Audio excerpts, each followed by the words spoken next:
Ahoy there, Captain Benzie here, coming at you with another ship fitting guide for Eve Echoes. Today we are looking at the fourth and final assault frigate, this floating scrap heap of doom, the Minmatar Breacher Assault. Yes, I know a lot of you guys have been asking about this one, saying, when's this video coming? Well, huzzah, it's here at last. Today we're going to be looking at what the Minmatar Breacher Assault is and what it does. It's also going to be a slightly longer than usual video as we're going to look at how to fit this for both PvE and PvP, and fingers crossed I can actually get some PvP footage for you all to showcase how this actually works. Now, if you do enjoy this video, let me know by hitting like on it, subscribe to the channel for all things Eve Echoes, and of course ding that notification bell so that you never miss a video. If there's a particular topic you want to see me cover in a future video, or a ship you'd like me to cover in a future ship fitting guide, let me know in the comment section down below. Of course, be aware that ship fitting guides do take a bit of time to make. Finally, as well, if you do want to go the extra mile to help support this channel, you can do so by joining us on Patreon. Details are on screen now. Otherwise, with all that said and done, let's talk about the Breacher Assault.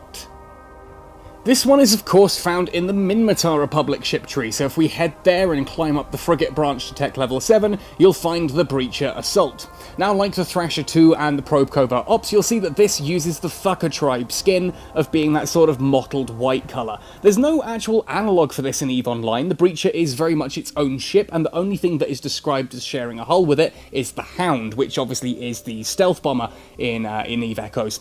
Now here, obviously, the Breacher Assault is the upgrade for the Breacher. It's the Tech 7 Assault Frigate version. I do kind of wish that the Missile Assault Frigate had been on the Caldari tree and had been the Caldari Hawk, leaving the Minmatar Assault ship to be something like the Wolf, i.e. a Rifter Assault, giving us another cannon frigate, but hey, I'm not complaining. This is still a really cool little ship. It's got a lot of great functionality. Looking at its fitting profile here, you can see that like the faction frigates and like the other assault frigates, it has a fitting profile of 3 highs, 3 mids, 3 lows, and then 3 of each of the power grid and mechanical rigs. It's got a fairly solid defense of 2,867, that is the lowest of the 4 assault frigates, but it does have a fairly decent shield of 904, not as much as the Merlin Assault obviously, but it does have a fairly decent shield. It is a shield tank here that we'd be looking at, 805 on the armour, with a very feeble structure of 713. Once this thing starts taking armour damage, it is usually time to get out of that fight as quickly as possible. The signature radius of 27.3 meters is a lot smaller than some of the others, and that's actually smaller even than the Slasher 2. However, the flight velocity of 395 is slower than the Slasher 2, and it doesn't get bonuses to the afterburner like the Slasher 2 does as well. Speed tanking this isn't really something that you're going to attempt in the traditional sense, but we'll come to that later.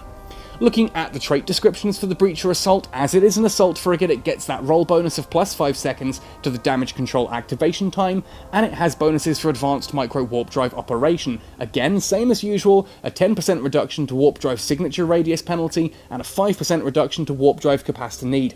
Now, as I've said in every single one of these videos, I have tested just to confirm, that is a reduction to micro warp drive signature radius penalty and micro warp drive capacitor need. Your warp out of combat or warp between gates, etc., that is not affected by your advanced micro warp drive operation levels. That isn't affected, it's only the amount of capacitor required for your micro warp drive. Advanced Frigate Command is then the skill on these assault frigates that usually boosts both the tank and the weapon system, and again that is the case here on the Breacher Assault. Advanced Frigate Command gives you a reduction of 5% to small missile torpedo activation time per level, so at full level of 5 you're getting a 25% faster launching turrets, missiles, and a 7.5% increase to shield booster amount for a 37.5% increase to the amount of actual boosting that a shield booster will do to your shields, repairing your shields. Means you're healing up more every time you activate your shield boosters. Very, very, very useful for keeping this thing alive. Speaking of which then, how do we fit it? I mentioned earlier on that this video would showcase both a PvP fit and a PvE ratting fit, and it's the PvE ratting fit that we're going to look at first. This has been able to clear tier 7 anomalies quite comfortably, and I was doing the 3.5 million missions with it earlier. Actually, curiously enough, the same one that I had in the Incursors Assault video that I also filmed today. Had that twice in one day, what are the chances? Anyway, this of course is a, say it with me, up close and personal brawling build. To that end, we have gone for torpedoes in the high slots Heth small torpedo launchers. Obviously, high DPS here, you can see 71.57 with straight damage across all types there. 5.05 kilometers range though, that is where this build ultimately, everything is defined in this build by that missile range of 5.05 kilometers. You are going to have to operate within that window, and that's not a big window in which to operate. Now, if we're going to be that close, then of course Energy Nosferatus make an obvious choice for our mid-slots. Here I've gone for 2 Vrikalakas small Energy Nosferatus.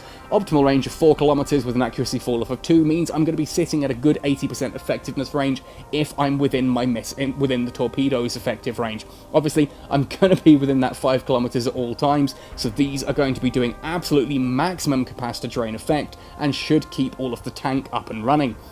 Now, curiously, looking at the low slots, first things first, obviously we've gone for a scout small micro warp drive. Being an assault ship, of course, the Breacher does get those bonuses to its micro warp drive, so it makes sense to have one of these fitted. And you can see here, flight velocity adjustment of 528%, yay, manufacturing job completed.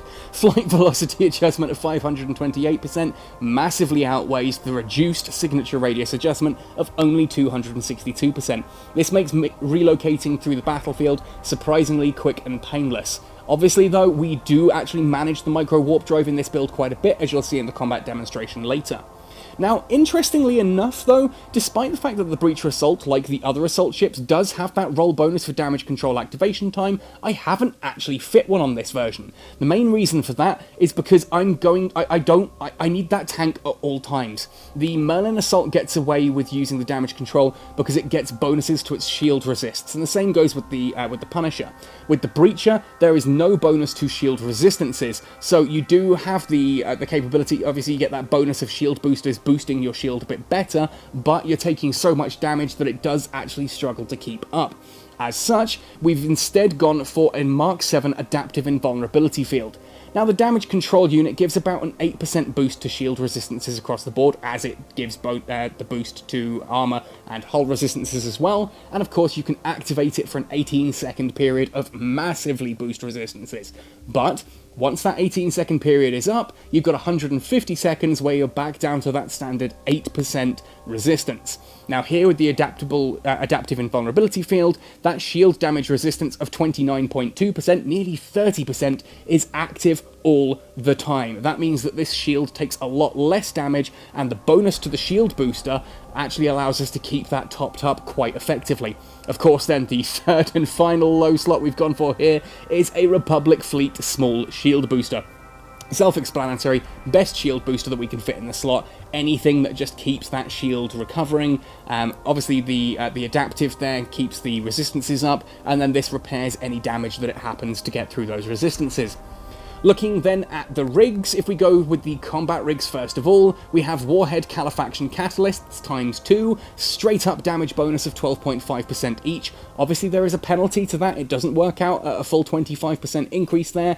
It works out, the first one gives you the full 12.5%, the second one I think actually gives you close to about 8 or 9% additional, due to how that penalty operates, but it is still the best way to get additional damage. Obviously, if you can afford them, they're so expensive on the market at the moment.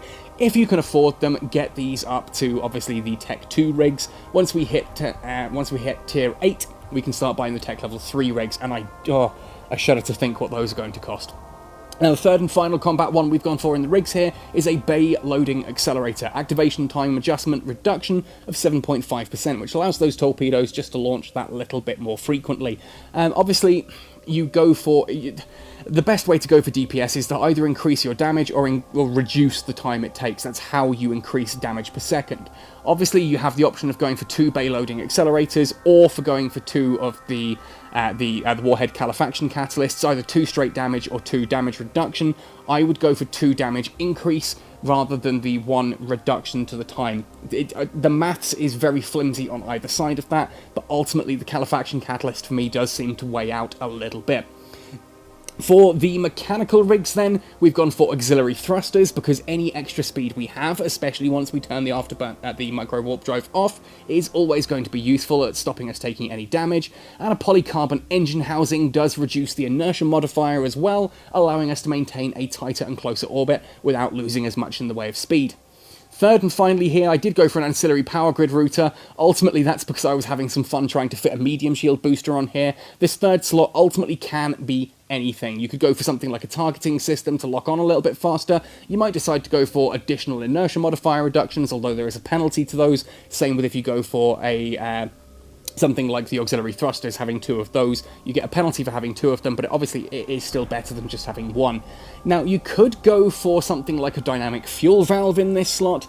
Ultimately, that would reduce the amount of capacitor required to activate your micro warp drive, but actually we don't use the micro warp drive all that much in this build, so I wouldn't recommend it. I would go for either the targeting or stack either of the inertia or flight velocity rigs, probably the flight velocity one. Anyway, that said and done, let's take this out into combat and actually showcase it in action. So I'm warping into a tier 7 Angel small anomaly here. I'm doing this at the 30-kilometer mark so that we've got a bit of time to lock onto everything that we need to lock onto. So once we arrive, we apply that lock, we identify our smallest target because they're usually the ones that are going to cause us most problems. We set an orbit for as close to 0 kilometers as possible and activate that micro warp drive. Now this, of course, we're going to be taking damage on the way in, so we're going to activate the adaptive invulnerability field and the shield booster as well, so that we can just start recovering some of that damage. The shield booster we can cycle as we need to, simply because ultimately, you know, you don't want to waste too much of your capacitor on the way. Once we're up close and personal, though, activate the torpedoes and the Nosferatu. Now we'll take the energy field, now we'll put the shield booster on as well. Start to actually take these out.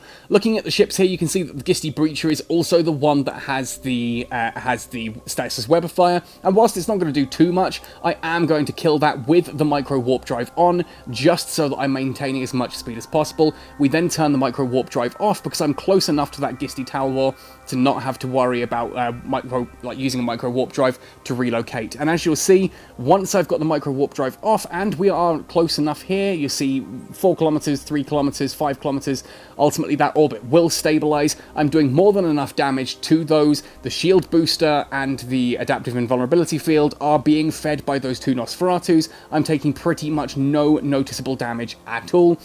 Down goes that Gisty Talwar, a Talwar Assault as well, which is rather fitting considering the video. We're going to get ready then to move across to the Scythe, so set the orbit across to the Scythe. Being in 9 kilometers, that's not far enough away for me to warrant using the micro warp drive yet. Again, because otherwise I'm going to activate it, I'm then going to be right up close, and that entire activation cycle is going to keep going whilst I'm orbiting 3 or 4 times. Basically, try and figure out whether or not you're going to use an entire activation cycle for the micro warp drive getting between the 2 targets, and if it is going to last pretty much the entire activation cycle, if you're going to need that full activation cycle to cover that distance, then awesome, use it. Otherwise, like there, just gently approach. You'll find that maybe your capacitor does go down a little bit, but then once you're in range, suddenly, oh, would you look at that, the capacitor is making a sudden and massive recovery.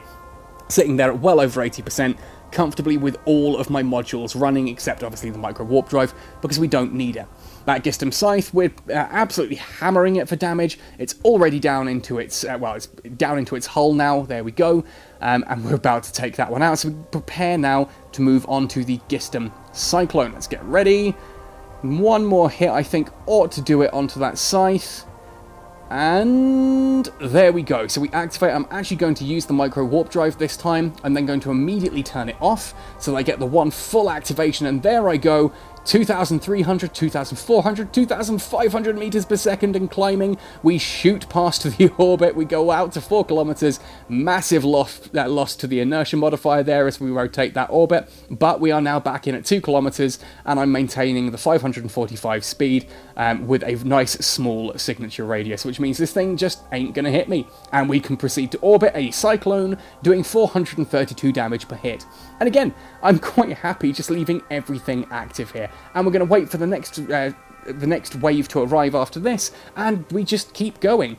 That's how this build works. Very, very simple, and as you can see, no noticeable damage to either my shields, my armor, my hull, and even my capacitor is currently sitting at over 90%, which is just insane. It means if someone does decide to jump in, obviously I've got my local chat open here so I can see if there's anyone around who's red or grey. If someone does decide to jump into the anomaly to try and take me, then ultimately all I need to do is just pick a direction by double tapping, activate the micro warp drive, and then warp off once I'm at a safe enough distance. It's going to be nice and safe. Anyway, so that's the PvE fit. Let's go across and have a look at how you would fit this for PvP. Now, whereas the PvE ratting fit was all about, say it with me, getting up close and personal and brawling with torpedoes, this time around we're using a little bit more of almost a kiting build. This is based on the premise that the interruptive warp disruptors that we have fitted here have an optimal range of 26.25 kilometers. We've got 2 of these fitted, that's a total warp jammer strength of 4, so as long as they don't have warp stability of 4 or higher, and as long as we are within 26.25 kilometers, they're going nowhere. We can ultimately use that to our advantage.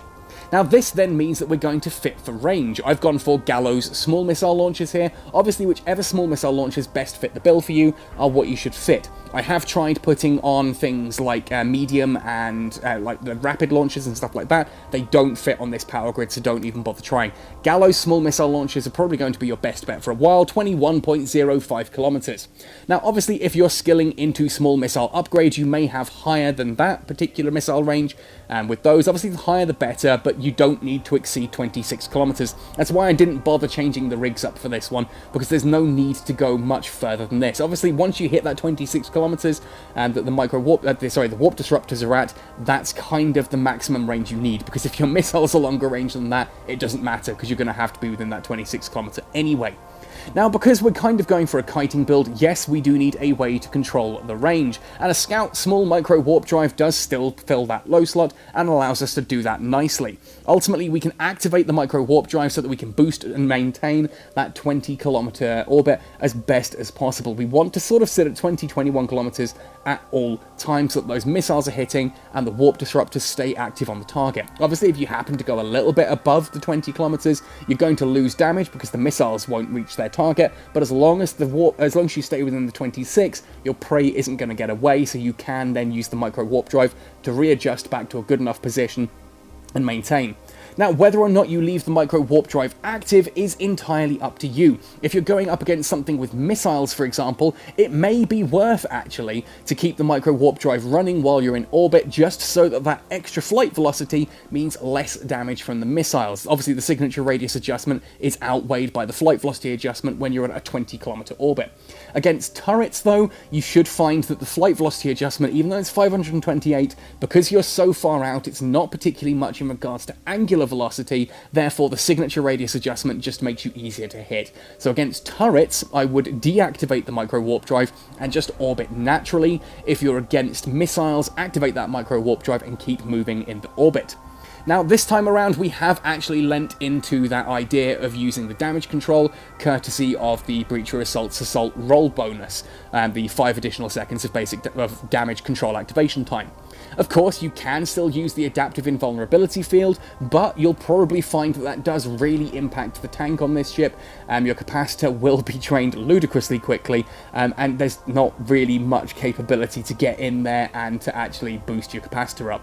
I have, in some cases, actually swapped this out for something like a small capacitor battery, and just used the shield to repair the damage there. That can work in longer protracted fights if you're expecting to go up against a tougher, heavier a target, something like, say, a Talwar, one of the higher range destroyers, like a Talwar Assault or a Dragoon Sniper, that kind of thing. Then you may find that the damage control is less useful, and having the capacitor increases is a better option. But if you're going up against something that does look like it's going to be fairly bursty, then a damage control is much more useful, because as you approach the target, you can whack that on there and get that 800% increase to the boosts, to those resistance bonuses, which of course makes this ship incredibly tanky for those 18 seconds. The downside is that once those 18 seconds have elapsed, it is then a 150 seconds reactivation delay, 2.5 minutes. It's a long time. It's a long time that leaves you pretty much naked, whereas the adaptive shield boost, adaptive invulnerability field, will keep that 30% bonus going for the full duration of your capacitor, however long that may be. Third and final slot in the lows here, Republic Fleet Small Shield Booster still maintains that point there so that we can repair up any incidental damage that the shields happen to take. Ultimately, that is what I would recommend here. I have got around flying for quite a few hours trying to find a decent target to actually showcase this on. I've not had much luck down here in Cache, so I am going to call this here. So anyway, good luck with this ship. As I said, this is a fantastic little ship. I do really enjoy using the Breacher Assault. It's a little bit different to the others in what it kind of does, but of course that's to be expected with missiles. I may act slightly disappointed that we got a Breacher Assault, not a Rifter Assault, and I may then pretend that, honestly, I think the missiles should have gone on to the Merlin Assault and made that in line with the Hawk, but there we go. That's just me, and hopefully we'll get a Rifter Assault added in future. You will find one very happy Benzie if the developers decide to do that for us. Seriously, the day that I get to fly a proper Rifter in EVE Echoes is the day that I am going to be doing mental backflips, so watch out for that one. Anyway, folks, let me know how you get on with this. I love this ship to pieces. It's a great little ship. There are so many different ways you can fit it that I haven't even really touched upon in this video. Let me know your thoughts and opinions in the comment section below. Come find me on Twitter. Find me on social media. Twitter is the one I'm most active on. Certainly as well with the game, take screenshots of your ships. Upload them to Twitter, put in the hashtag CSKL, and I will come and like those and talk to you about those because I love seeing screenshots of awesome EVE Echoes ships. Do your best.